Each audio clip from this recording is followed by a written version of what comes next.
Olá, vamos a mais uma aula de matemática.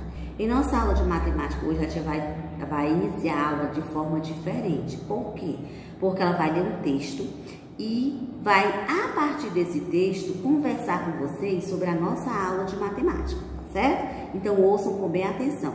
O título do texto é Reservatório Animal e a gente vai estar falando desse reservatório que é voltado para uma figura muito imponente, né, que vive nas regiões desérticas, que é o camelo. Diz assim, ó: o camelo é um animal que surpreende pelos seus hábitos de sobrevivência, pois ele vive em lugares desérticos e com pouca água disponível para o consumo.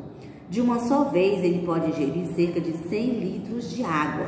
O organismo desse animal armazena a água ingerida, principalmente na forma de gordura, e assim pode ficar até 3 semanas hidratado, sem precisar tomar água nesse período.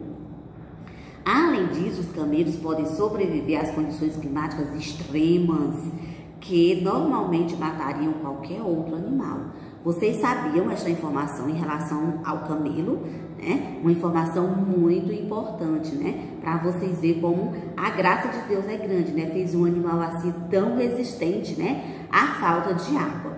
Mas o que nós vamos estar pegando desse texto é a quantidade de água que o camelo consome. Vocês lembram qual foi a quantidade de água que ele consome de uma só vez?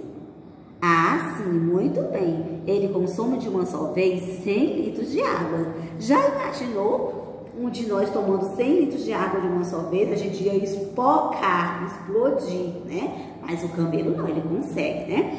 Então, 100 litros de água. Isso aí, gente, 100 litros de água é o que vai dar origem ao nosso conteúdo, porque nós vamos estudar sobre as medidas de capacidade. O que é uma medida de capacidade? Pronto, os 100 litros de água que o camelo consome é uma medida de capacidade, certo?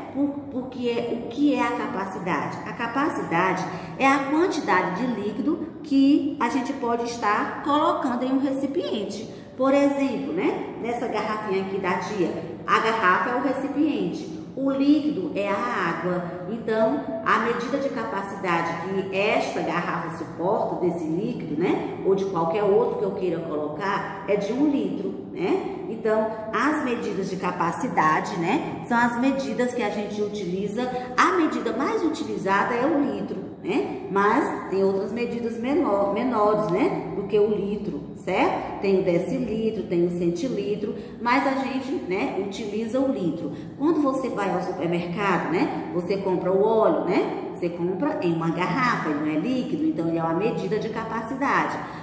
O Limpol, que a mamãe utiliza para lavar a louça, ele não é líquido, então ele é uma medida de capacidade. Pronto, né? A água que você consome, que compra naqueles botijões, né? Então, é uma medida de capacidade.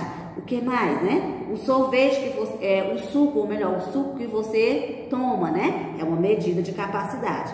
Então, as medidas de capacidade são aquelas que são utilizadas em recipientes, que nesse recipiente você coloca um líquido, que esse líquido ele tem uma certa medida, certo? Ele tem uma certa medida. Então, vocês vão estar, né, fazendo a atividade aí da página 149, tá certo? E da página 151, tá bom? Página 149 e 151. Muito fácil, né? Então, página 149 e 151. Como a tia disse, né? A medida maior que a gente utiliza é o litro, mas a gente tem o mililitro, né? Que é o ml. A gente tem principalmente as medidas menores, né? O óleo você compra, né? É 1 litro. Mas tem sucos, né? Por exemplo, aquelas caixinhas de suco, você compra em mililitro. Por quê? Porque é uma medida menor do que o litro, certo? 1 litro tem 100 ml, né? Ou seja, 100 mililitros. Meio litro vai ter o quê? 500 ml, tá bom? Então, vamos estar aí, né? Fazendo a nossa atividade. Ou seja, né? O litro, ele tem 1000 ml. A tia falou foi 100, né? É 1000 ml, desculpem aí. 1 litro tem 1000 ml. Então, meio litro vai ter 500 ml, certo? 100 ml é como se fosse o quê? É como se fosse uma parte, né, de 1 litro, ou seja, 1 sobre 1000, tá bom? Ok?